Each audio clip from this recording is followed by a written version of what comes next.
Shelley Telly presents. Norfolk Partnership Board Report 2009.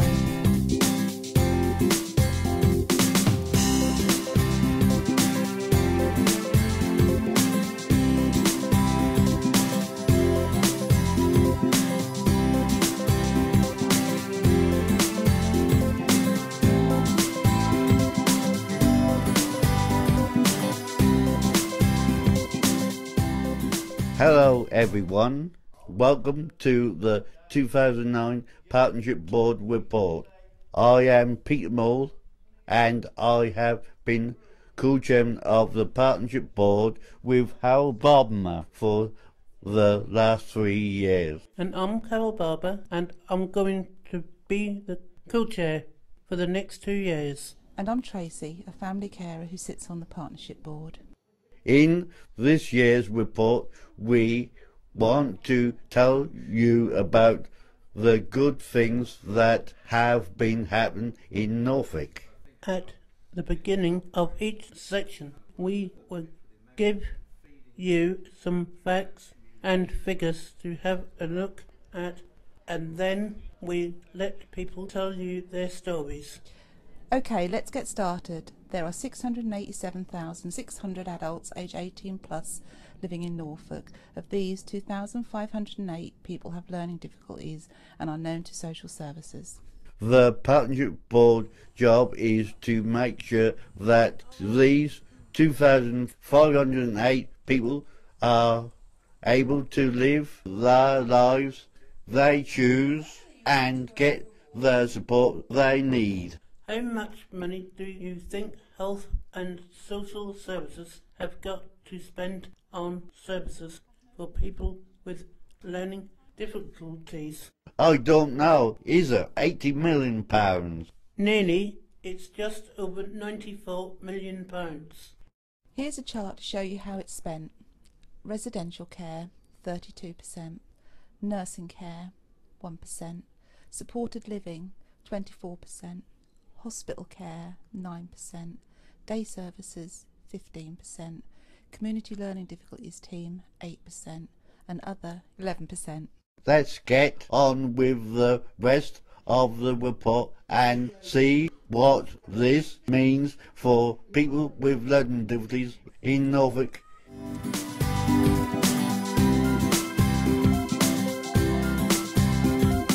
Housing. Wendy Hicks is housing worker for Norfolk. She leads the housing subgroup. They had a conference in March to launch their new housing plan for 2010 to 2015. 90 people came. Here's a chart to show you the kinds of places people live in Norfolk. Owner-occupier, shared ownership, 25. Tenant, local authority, housing association, 456. Tenant, private landlord, 39. Live with family or friends, 509. Supported accommodation, 29. Registered care homes, 710. Other, 70. In 2009, the Community Home Project supported 37 people who had lived in old homes to move to new homes. And the Home Ownership Project run by Saffron Housing Trust helps 3 more people to buy their own homes. And 3 people moved to new flats through a partnership arrangement with Flagship Housing. Enough of these facts and figures. Let's hear Beverly's story. I wanted to live on my own, to be independent. I was living with my parents and felt that I was treated like a child. When I bought my lovely bungalow with Saffron Housing, it was like a dream come true. I loved doing all the jobs that used to be done by my mum, like washing and ironing and keeping everything clean and tidy. I have support workers who help me to cook meals, and I enjoy learning to make my own meals. Living independently also gives my parents peace of mind about my future.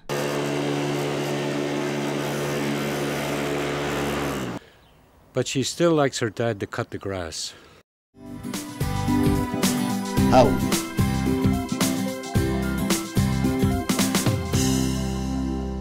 Bridget and Maeve are the specialist community nurses. They work with GP practices to help them to develop their learning disability registers and to make sure people with learning difficulties get treated equally and get the best health care they can. There are 91 surgeries in Norfolk, and Bridget and Maeve have now trained staff at 74 of these.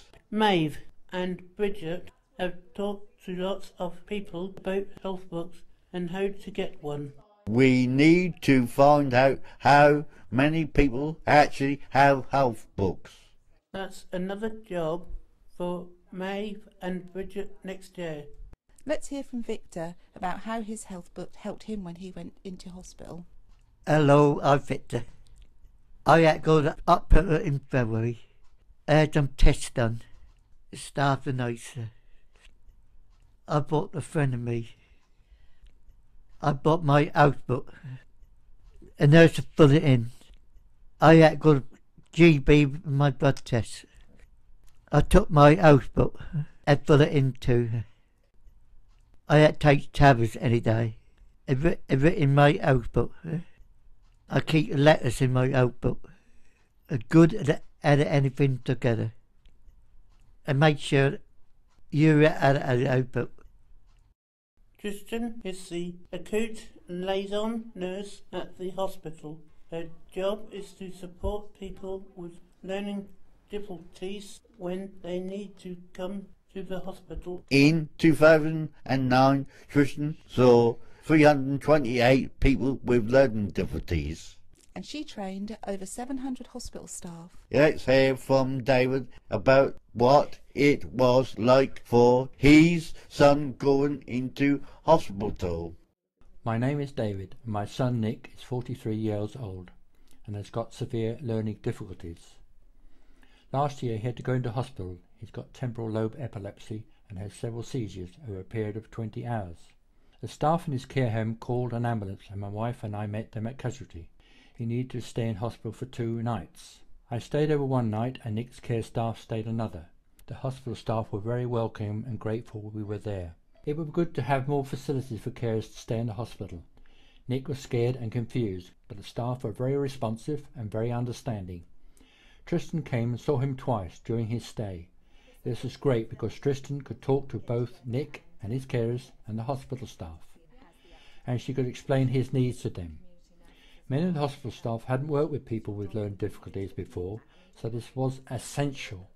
Tristan understands both the nursing side and Nick's, and that was a big help to all of us.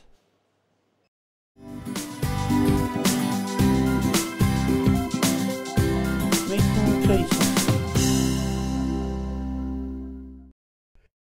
Els is the person-centered planning project officer. Person-centered planning is all about making choices and getting the life you want. In 2009, 28 person-centred plans were created. Here's a chart to show you where they were in the county.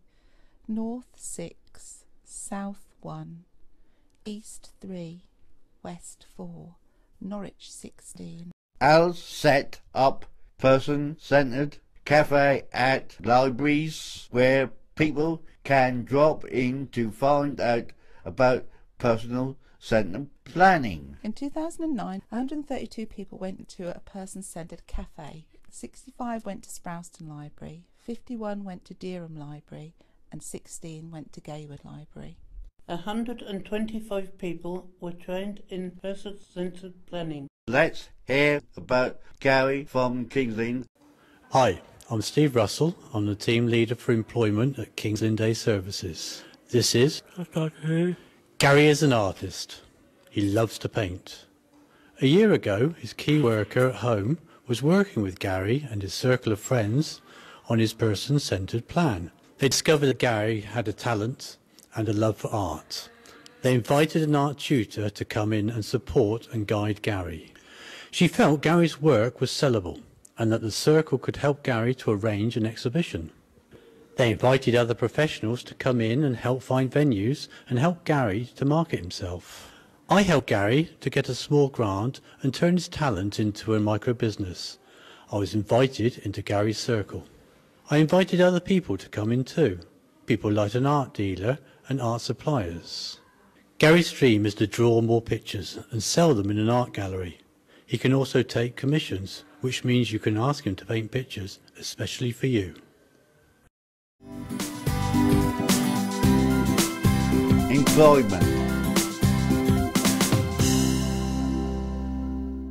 Marcia Derbyshire is the employment officer.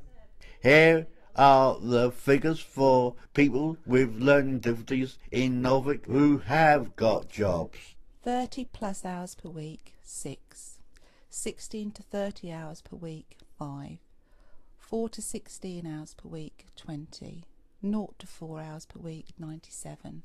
Working regularly but less than weekly, 41. Unpaid voluntary work, 111. Not working, 1,991. So most people don't have jobs. That's a shame.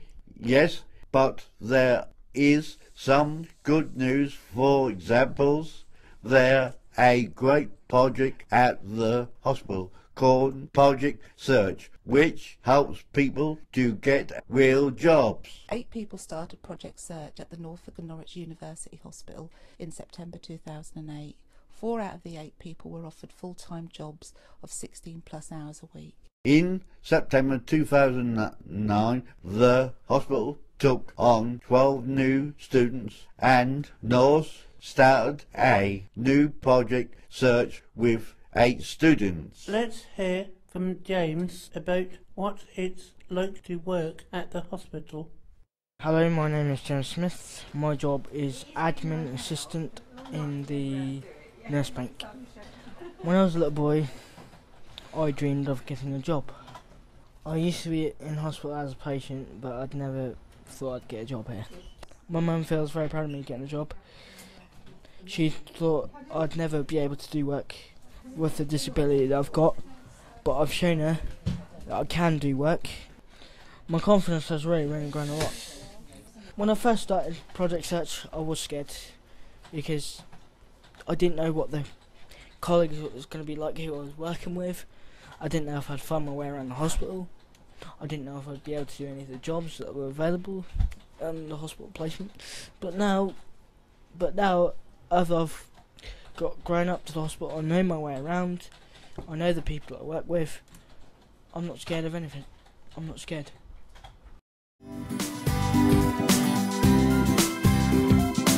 Publicity and involvement.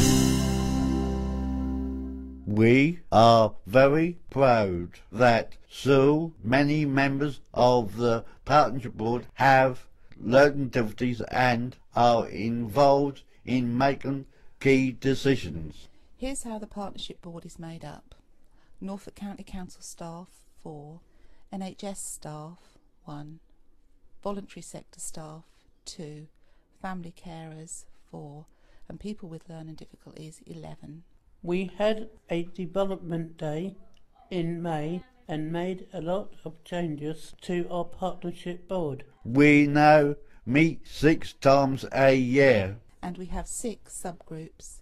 Housing, Health, making choices, Employment, involvement and publicity. our lives. and you can see that's how we've broken up this report. There's a strategy and finance group who oversees the work of all the subgroups. Each Partnership Board meeting now has a theme. For example, in February we had employment. The idea is that the Get Involved groups, family carer groups and locality groups all discuss the same issues at their meetings and then feed into the Partnership Board. We publicise the work of the Partnership Board with a newsletter and County Council website. Let's hear from Jeanette, who can tell you her story. Hello, I'm Jeanette. I'm a member of the North Norfolk and Broadland Get Involved group. We have a big meeting every 2 months. I'm a rep for the group, on the locality group and the Partnership Board. The partnership board decide what it talk about through the year. We talk about these things in our meeting. My job is to tell the partnership board and locality group what my group thinks. I am on the health subgroup of my locality group. There are 3 involved groups now. They will be 2 more next year. So get involved today. Our lives. The aim of our Lives group is to give a voice to people with learning difficulties and family carers. This is so they can let the partnership board know their needs and aspirations by highlighting specific areas of concern. Let's hear from Pauline about how direct payments have enabled her daughter Natalie to have more control over her life.